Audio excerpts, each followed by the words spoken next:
अक्लमंद इंसान की निशानी ये होती है कि वो अपनी गलतियों से सीखता है, और एक वाइज इंसान की निशानी होती है कि वो दूसरों की गलतियों से सीखता है। लेकिन आज जो पाकिस्तान को चला रहे हैं, ना ही उन्हें एक अक्लमंद इंसान से तशबीह दी जा सकती है और ना ही उन्हें एक वाइज इंसान से तशबीह दी जा सकती है, बल्कि उनकी मिसाल एक ऐसे बेवकूफ़ इंसान की तरह है जो अपनी मंजिल तक पहुंचने के लिए एक रास्ते का तयन कर लेता है और फिर उस रास्ते को नहीं छोड़ता, चाहे वो उस रास्ते पर चल के 1000 दफ़ा फेल क्यों ना हो जाए।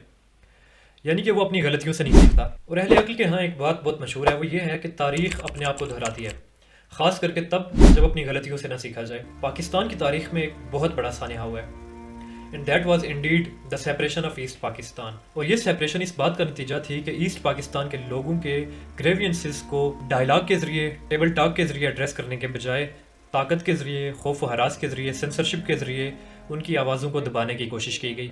आज एक बार फिर से पाकिस्तान को सिमिलर चैलेंजेस का सामना है, लेकिन बदकिस्मती की बात यह है कि आज भी खौफ व हरास के ज़रिए, आज भी सेंसरशिप के ज़रिए, आज भी ताकत के ज़रिए लोगों की आवाज़ों को दबाने की कोशिश की जा रही है।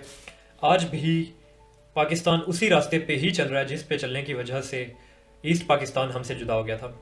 आज की इस वीडियो में हम उन तमाम इवेंट्स को डिस्कस करेंगे जो ईस्ट पाकिस्तान की सेपरेशन का सबब बने, और फिर हम ईस्ट पाकिस्तान की सेपरेशन को एक केस स्टडी लेके पाकिस्तान के आज के हालात को देखने की कोशिश करेंगे। तो ईस्ट पाकिस्तान की सेपरेशन को हमने डिवाइड किया 3 फेजेस में। उनमें से पहला फेज़ है द फीलिंग्स ऑफ एक्सप्लॉयटेशन, यानी कि इस्तेहसाल का एहसास होना। ये एहसास लेके जाता है दूसरे स्टेप की तरफ जो है रेजिस्टेंस, यानी कि मुज़ाहमत, और मुज़ाहमत लेके गई थी हमें डिसइंटीग्रेशन ऑफ द स्टेट की तरफ। तो चलें अब हम डिटेल में डिस्कस करते हैं। जब किसी भी मुल्क में रहने वाले लोग ऐसा महसूस करते हैं कि उन्हें सियासी, मुआशी, मुआशरती और समाजी तौर पे एक्सप्लॉइट किया जा रहा है, उनका इस्तेहसाल हो रहा है, तो उनमें ग्रेवियंसेस जन्म लेती हैं, और जब उनमें ग्रेवियंसेस जन्म लेती हैं तो वो रेजिस्टेंस की तरफ जाते हैं। यही हुआ ईस्ट पाकिस्तान के लोगों के साथ भी। वो लोग ऐसा महसूस कर रहे थे कि उनका सियासी, समाजी, मुआशी और माशरती तौर पे इस्तेहसाल हो रहा है, उनमें ग्रेवियंसेस ने जन्म लिया, और फिर वो लोग रेजिस्टेंस की तरफ गए।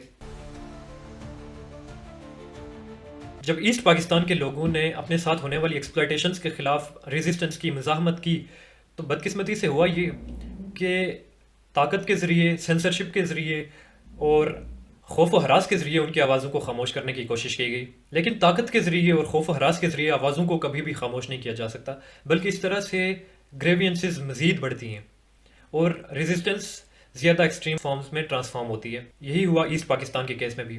जब ताकत का इस्तेमाल किया गया तो उनकी तरफ से भी रिस्पॉन्स आया। एक स्टेट ऑफ अनरेस्ट ने जन्म लिया।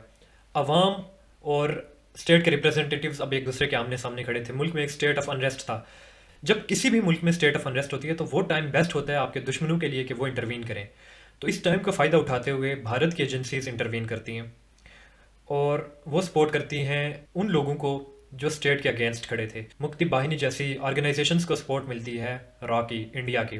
मुज़ाहमत मज़ीद बढ़ जाती है और हालात हाथों से निकल जाते हैं, और इवेंचुअली होता ये है कि 1971 के एंड में जाके ईस्ट पाकिस्तान हमसे जुदा हो जाता है और एक नया मुल्क वजूद में आता है जिसका नाम होता है बांग्लादेश। अब ये जो सेपरेशन थी ये हमें एक सबक सिखाती है। वो ये सबक है कि ताकत के ज़रिए, सेंसरशिप के ज़रिए, खौफ व हरास के ज़रिए आवाम की आवाज़ों को खामोश नहीं किया जा सकता, बल्कि इस तरह से उनमें ग्रेवियंसेस मज़ीद बढ़ती हैं। लेकिन बदकिस्मती से आज पाकिस्तान एक बार फिर उसी राह पे गामज़न है। पाकिस्तान का हर एक बंदा एक्सप्लॉइटेड फील कर रहा है, चाहे वो बलोचिस्तान का कोई रिहायशी हो, चाहे वो कश्मीर का रिहायशी हो, चाहे वो KPK का कोई रिहायशी हो, चाहे कोई लाहौर की गलियों में रहने वाला कोई रिहायशी हो, या चाहे इस्लामाबाद में रहने वाला कोई रिहायशी हो। हर एक इंसान एक सेंस ऑफ इनइक्वालिटी महसूस कर रहा है। हर एक इंसान में एक सेंस ऑफ डेप्रीविएशन है। हर एक इंसान सोशो पॉलिटिकली और इकनॉमिकली डिप्राइव्ड फील कर रहा है, और उनमें ग्रेवियंसेस हैं। अब इन ग्रेवियंसेस की वजह से अवाम रेजिस्ट कर रही है, अवाम की तरफ से मुज़ाहमत हो रही है। आज है 7 दिसंबर 2024 जब मैं ये वीडियो रिकॉर्ड कर रहा हूँ, और पिछले 3-4 दिनों से पूरा आज़ाद कश्मीर बंद है। वो लोग स्ट्राइक्स पे हैं।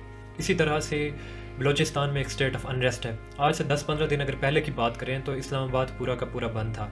एक नहायत ही वायलेंट फॉर्म ऑफ रेजिस्टेंस हमें देखने को मिली। अच्छा, अब ये रूटीन बन गई है कि इस्लामाबाद हर महीने में 1-2 दफ़ा तो बंद होता है। इंटरनेट की सर्विस की बंदिश की जाती है, मीडिया पे ख़बरों को सेंसर किया जाता है। आज एक बार फिर ऐसा हो रहा है कि अवाम की आवाज़ों को खामोश करवाने की कोशिश की जा रही है, अवाम को दबाने की कोशिश की जा रही है, ताकत के ज़रिए, खौफ व हरास के ज़रिए, सेंसरशिप के ज़रिए। मगर ये चीज़ हमें डिसयूनाइट कर रही है, ये चीज़ पाकिस्तान को कमज़ोर कर रही है। अवाम में ग्रेवियंसेस मज़ीद बढ़ती चली जा रही हैं। अवाम के अंदर एक लावा बनता चला जा रहा है जो अगर फटा, अवाम और स्टेट अगर कभी एक दूसरे के आमने सामने हो गए तो वो हालात बहुत ज़्यादा ख़राब हो जाएंगे। ملک ڈس انٹیگریشن کی طرف بھی جا سکتا ہے جیسے کہ پہلے کیا ہے. انفیکٹ کوئی ملک ٹوٹتا ہی ان 3 سٹیجز سے ہے کہ پہلے لوگ ایکسپلائٹڈ فیل کرتے ہیں, پھر وہ ریزسٹ کرتے ہیں, اور جب ان کے ریزسٹنس کا ڈائلاگ کے ذریعے جواب نہیں دیا جاتا, انہیں زیادہ سے زیادہ دبانے کی کوشش کی جاتی ہے, تو وہ ایک ایسا ماحول بن جاتا ہے کہ فارن ایجنسیز وہاں پہ انٹروین کرتی ہیں, اور جب وہ انٹروین کرتی ہیں تو حالات ہاتھوں سے نکل جاتے ہیں اور ملک ٹوٹ جاتا ہے.